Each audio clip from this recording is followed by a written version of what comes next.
जब ये last date हमारी निकल जाएगी उसके बाद ये जनरल के एडमिशंस करेंगे और हमारे ईडब्ल्यूएस की सीटों को बेच दिया जाएगा। और मैम प्रेस कॉन्फ्रेंस में मनीष सिसोदिया जी ने साफ कह दिया कि एडमिशन लेना होगा, जनरल का हो या ना हो, तब भी नहीं ले रहे हैं, फिर हम कहाँ जाएं बताओ। प्रेस कॉन्फ्रेंस के बाद मनीष सिसोदिया जी कहीं बिल में जाकर के छुप गए हैं, उसके बाद वो सामने नहीं आए ईडब्ल्यूएस कैटेगरी के बच्चों के एडमिशन के लिए। हम लोग सिसोदिया जी के घर गए थे, वहाँ उन लोगों ने हमसे मिलना जरूरी नहीं समझा, बल्कि पुलिस फोर्स बुला करके हम लोगों को अरेस्ट करवा दिया गया। उनको बोला गंदी नाली का कीड़ा है, इनको एडमिशन देंगे, मतलब हम लोग ईडब्ल्यूएस वाले गंदी नाली के कीड़े या गरीब लोग हो गए उनके लिए, वो हमें साफ मना कर देते हैं एडमिशन के लिए। मनीष सिसोदिया जी ने 30 जून को प्रेस कॉन्फ्रेंस करके कहा था कि कोई भी स्कूल एडमिशन के लिए मना नहीं कर सकता। तो मैम जगह जगह जा रहे हैं हम लोग, कहीं हमें एडमिशन नहीं मिल रहा, इधर से इधर भेजा जाता है हमें, लेकिन हमारी कहीं सुनवाई नहीं हो रही।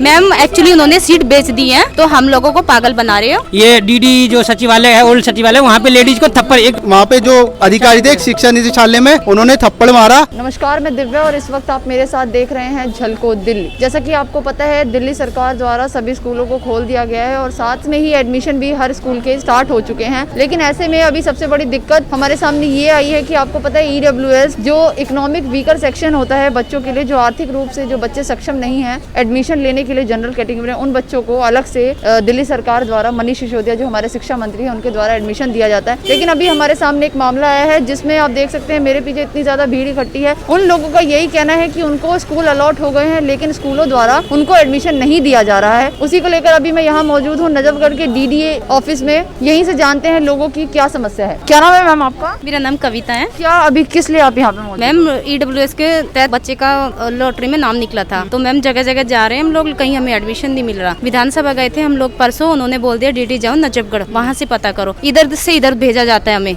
लेकिन हमारी कहीं सुनवाई नहीं हो रही मैम। अच्छा, जब आपने एडमिशन के लिए फॉर्म भरा था तो स्कूल का नाम आया किसी? बिल्कुल आया मैम, मेरा सेक्टर 22 में आया प्रूडेंस में, तो उन्होंने बोला यहाँ कोई सीट नहीं है और एडमिशन नहीं होगा जब तक जनरल का नहीं होगा, ईडब्ल्यूएस का एडमिशन नहीं होगा। अच्छा, तो क्या वजह क्या दी जा रही, क्यों नहीं होगा? मैम एक्चुअली उन्होंने सीट बेच दी है, तो हम लोगों को पागल बना रहे हो कि हमारे यहाँ कोई सीट नहीं है और एडमिशन भी हो रहे हैं। एक्चुअल में हो क्या रहा है, यहाँ पे ना एक बहुत बड़ा सिंडिकेट चल रहा है। उस सिंडिकेट के तहत ये क्या करते हैं, जनरल एडमिशन जो होते हैं ना उनकी सीट्स को होल्ड कर देते हैं और जनरल एडमिशन की कोई लास्ट डेट नहीं होती है। ईडब्ल्यूएस के एडमिशन की इन्होंने लास्ट डेट रखी हुई है और ईडब्ल्यूएस की एडमिशन की जिस दिन लास्ट डेट खत्म हो जाती है, पेरेंट्स भाग भाग कर थक जाते हैं, उनको एडमिशन नहीं मिलता तो उनको कोई भी एडमिशन नहीं दिला सकता। जबकि जनरल एडमिशन की, क्योंकि ये सीट्स होल्ड करके रखते हैं, उसकी कोई लास्ट डेट नहीं होती। जब ईडब्ल्यूएस के एडमिशन के बंद हो जाते हैं तब उसके बाद ये उनको ऑन रिकॉर्ड चढ़ाते हैं और इस तरीके से जो हमारे ईडब्ल्यूएस पेरेंट्स की जो सीटें होती है, करोड़ों अरबों रुपए का इनका जो व्यापार होता है, शिक्षा व्यापार जो होता है इनका करोड़ों अरबों रुपए का होता है, उसका पूरा हिस्सा मनीष सिसोदिया जी को भी जाता है, उसका पूरा हिस्सा शिक्षा निदेशक को भी जाता है और ये जो जितने भी डीडी है ये सबकी मिली भगत से चल रहा है। अगर एक की भी मिली भगत नहीं होती तो ये इसके खिलाफ जरूर कोई ना कोई कार्रवाई करते। मनीष सिसोदिया जी ने 30 जून को प्रेस कॉन्फ्रेंस करके कहा था कि कोई भी स्कूल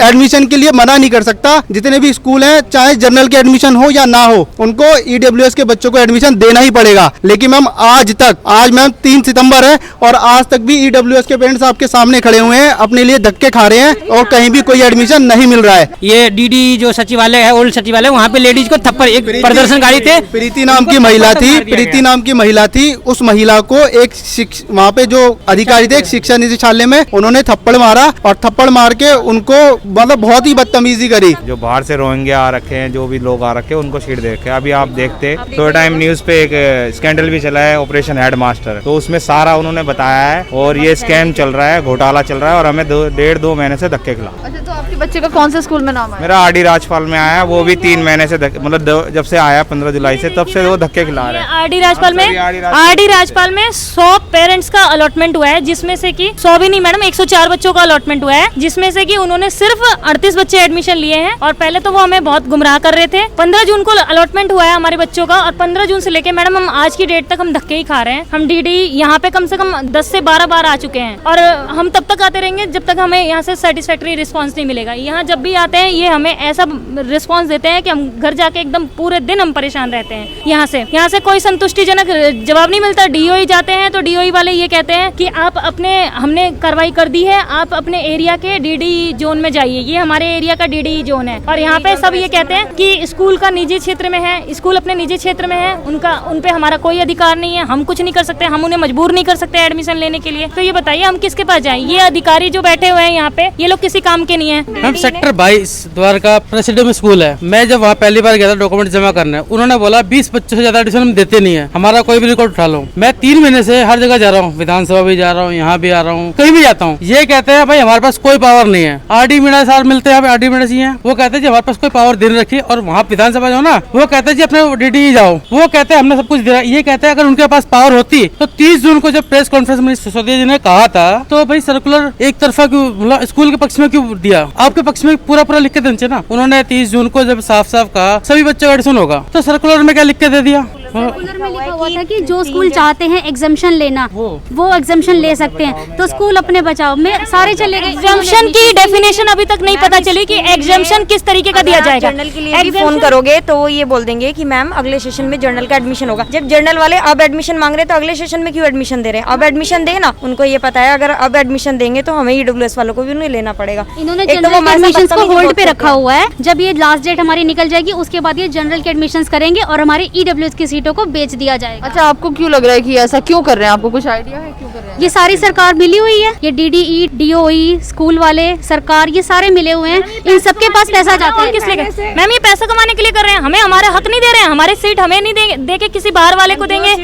जो दो बिकेगी वो हमें क्यों देंगे? फिर ये हम 2-2.5 लाख रुपए थोड़ा ही ना दे देंगे। और मैम प्रेस कॉन्फ्रेंस में मनीष सिसोदिया जी ने साफ कह दिया कि एडमिशन लेना होगा, जर्नल का हो या ना हो, तब भी नहीं ले रहे हैं। फिर हम कहाँ जाएं बताओ? प्रेस कॉन्फ्रेंस के बाद मनीष सिसोदिया जी कहीं बिल में जाकर के छुप गए हैं, उसके बाद वो सामने नहीं आए EWS कैटेगरी के बच्चों के एडमिशन के लिए। हम लोग सिसोदिया जी के घर गए थे, वहाँ उन लोगों ने हमसे मिलना जरूरी नहीं समझा, बल्कि पुलिस फोर्स बुला करके हम लोगों को अरेस्ट करवा दिया गया। क्या वजह क्या दी थी अरेस्ट करवाने? यही हम लोग वहाँ खड़े के आंदोलन कर रहे हैं, हंगामा मचा रहे हैं। और मैम हमें 2-2.5 बजे तक मंदिर मार्ग थाने में नीचे बिठाया गया। ये देखिए मैम, मैं वहाँ भी गया था, सचिवालय भेजे थे, वहाँ पे डिस्ट्रिक्ट मैनेजर के पास जाओ, उसके बाद बोला आपका कार्रवाई हो जाएगा यहाँ आने के लिए। यहाँ आया तो मैम यहाँ भी नहीं हो रहा है। कम से कम 3-4 बार तो यहाँ मैंने कंप्लेन दर्ज कर दिया। उसके बाद मैम स्कूल जाते हैं तो वो नहीं सुनते, वहाँ से भगा देते, बोलते वहाँ जाओ। अब बताइए मैम मैं कहाँ जाऊँ? बच्चे का नाम आया हुआ है, ये देखिए मैसेज भी आया हुआ है, इसके बाद स्कूल का भी अलॉटमेंट हो रखा है, फिर भी मैम नहीं सुनते, कोई ना कोई बात करते हैं, ना कोई अंदर कोई रिस्पॉन्स। अच्छा, आप लोग यहाँ पर आए आज, तो ये लोग क्या कह रहे हैं आज? मैम यहाँ आने के बाद मैं RD राजपाल से हूँ। एक्चुअली वो ये कह रहे हैं मैम कि हमने स्कूल को नोटिफिकेशन भेज दिया। जब हम स्कूल जाते हैं तो कहते हैं हमारे पास कोई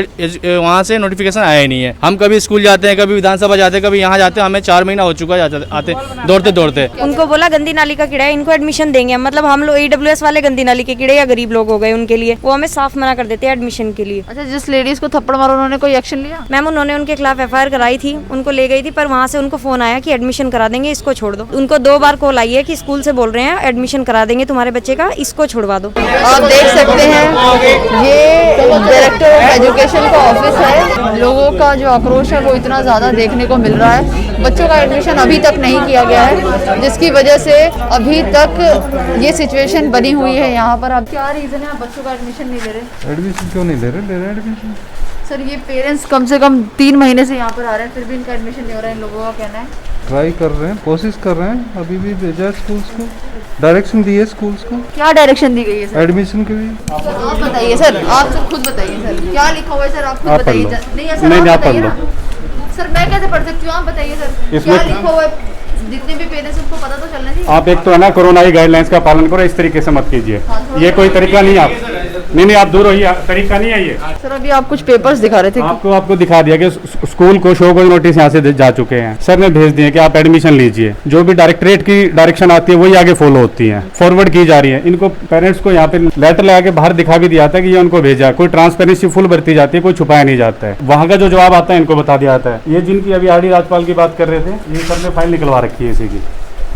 अभी आपने ये देख लिया, शो को अभी 28 को इसको दोबारा दिया है कि हेडक्वार्टर की जो गाइडलाइन से 31 को आया था, 31 तक इनके एडमिशन होने हैं। सर, आपने स्कूल के जो बोला है सर, आप वो रिटर्न में दे दीजिए ना। हम स्कूल में जाकर के रिटर्न में दिखा दो सर, हम स्कूल में जाकर के दिखाएंगे तभी तो वो हमें अंदर एंट्री देंगे ना। वो तो हमें एंट्री भी नहीं देते अंदर, गेट के अंदर ही गार्ड ही बोल देता है कि यहाँ कोई सीट नहीं जी, घर जाओ। हम क्या करें? आप हमें रिटर्न में दो, हम जाते हैं स्कूल। फिर जैसे आपके बच्चे वैसे हमारे बच्चे किसी का अलग नहीं होते हैं। सुन लीजिए यार, फिर मेरी बात, भेदभाव हो रहा है ना 3 महीने। अब आप सुनना ही नहीं चाहते ना सर, बोलिए। बच्चों में कोई भेदभाव नहीं है, आपके बच्चे हमारे बच्चे अलग नहीं है। मैं कोई आसमान से उतर के या कोई राजकुमार नहीं हूँ जो मेरे बच्चे अलग होंगे आपके अलग होंगे। सर, EWS की RD राजपाल में कितनी सीटें हैं टोटल? नर्सरी में 63 है और KG में 31 है, फर्स्ट में 7 है और एडमिशन 38 की वजह से 63 सीट। वो शोकॉज का रिप्लाई दिया उन्होंने कि हमारे जनरल एडमिशन नहीं हुए, फिर भी हमने डायरेक्शन दिए कि आप इनको एडमिशन करिए। एक बात बताइए सर, जनरल एडमिशन से EWS का क्या लेना देना? मैडम देखो ना, देखो ये पढ़ो इसमें सर आप बताइए क्या लिखा हमने ये दिया है उनको कि आप इनके टोटल एडमिशन करिए, जनरल से कोई मतलब नहीं, हमने जनरल का हमें कुछ नहीं देखना, सारे एडमिशन करो। तो फिर सर ये लोग स्कूल जा रहे हैं, इनको लिया क्यों नहीं जा रहा? जब आपके इधर से ये वो उसने रिप्लाई तो दिया ना कि हम इससे ऊपर नहीं लेंगे। अब ये इसकी एक्शन के लिए हम हेडक्वार्टर भेज रहे हैं, इस पे स्कूल पे एक्शन लिया जाएगा। स्कूल पे एक्शन होगा कि वो डायरेक्शन को फॉलो नहीं कर रहे, वही तो हम बना रहे हैं, एक्शन के लिए तो भेज रहे हैं इसको। तो सर ये सिर्फ एक स्कूल की बात नहीं है सर, 3 महीने से आप यही 3 महीने से नहीं, 31 लास्ट डेट थी, हम लास्ट डेट तक वेट करेंगे कि एडमिशन करें। वैसे भी अभी हम लोगों ने जो भी पेरेंट्स की प्रॉब्लम आ रही थी, पहले जर्नल डायरेक्शंस दी गई थी इन राइटिंग, उसके बाद में उन लोगों की यहाँ पर्सनल हियरिंग हुई है। जो भी स्कूल HOS को बुलाया गया, जहाँ पे भी EWS का इशू था, पर्सनल सर ने फेस टू फेस बात करी है। उसके बाद उनको दोबारा डायरेक्शंस दी है, शो कॉज नोटिस दे दिया गया है, आगे सब कुछ कंपाइल करके सब फाइल हेडक्वार्टर में भेजा है, क्योंकि हमारी तरफ से वर्बल रिटन सारी डायरेक्शन जा चुकी है कि इन बच्चों को एडमिशन देना है। अगर अभी भी वो नहीं दे रहे तो उनको शो कॉज भी दे दिया। इसके बाद जो भी तय होगा वो हमारी हायर अथॉरिटीज करेंगे, फाइल बन के हम रिकमेंड करें स्कूल के खिलाफ एक्शन लिया। 25 जून को ना आपको पहली शिकायत दी गई थी कि बच्चों के एडमिशन में परेशानी आ रही है। उस शिकायत का सर जो रिप्लाई स्कूल ने दिया कि 3+ का जो भी है उसकी सर हमें कॉपी तो हमें मिल सकती है ना, हमने जो आपको शिकायत दी है उसी के बेसिस पे उनको शो कॉज नोटिस दिया गया था। उसकी ऐसा नहीं है, आप लोग को ये भरोसा होना चाहिए, आप लोग को ये भरोसा होना चाहिए कि अगर आप लोग हमारे पास आते हैं तो आपकी बातें सुनने के बाद स्कूल को डायरेक्शंस जाती हैं। ऐसा नहीं है कि नहीं जाती, हम मानते हैं। स्कूल को राइटिंग में जब शो कॉज नोटिस मिल गया, उसके बावजूद भी स्कूल वालों को यहाँ पर बुलाया जाता है, दोबारा दिया जाता है। सारी चीजें सब भी यही करेंगे। जब डेट एक्सटेंड हो गई, स्कूल वाले भी हमें यही कहते हैं कि हम वेट कर रहे हैं, हमारे पास बच्चे हम दे देंगे, वो मना भी नहीं करते। तो अभी आपने देखा किस तरीके से जो जनता है, आम जनता है, वो इतनी ज़्यादा परेशान है। EWS की समस्या आपने पहले भी देखी होगी, आती रहती है, लेकिन इस बार जो हमारे सामने ये मामला आया है इसमें थोड़ी गंभीर समस्या सामने आई है। एक नहीं, इतने सारे स्कूल के पेरेंट्स हैं जिनका अलॉटमेंट आ चुका है, जिनको स्कूल का नाम अलॉट कर दिया गया है, इसके बावजूद भी उनका एडमिशन नहीं हो रहा। एडमिशन है वो एक तरह से जनरल कैटेगरी पे पूरी तरीके से डिपेंड है। सवाल ये उठता है कि जनरल कैटेगरी पे EWS के एडमिशन डिपेंड क्यों है। अब देखना ये होगा कब तक इन लोगों के एडमिशन होते हैं, या फिर इस तरीके से ही सरकार द्वारा ये धांधली चलती रहेगी। आपकी इस पूरी वीडियो को लेकर क्या राय है हमारे कमेंट बॉक्स में ज़रूर बताएं, और अगर आपने हमारे चैनल को अभी तक सब्सक्राइब नहीं किया है तो हमारे चैनल को ज़रूर सब्सक्राइब करें। कैमरा पर्सन खुशी लाल के साथ मैं दिव्या, झलको दिल्ली।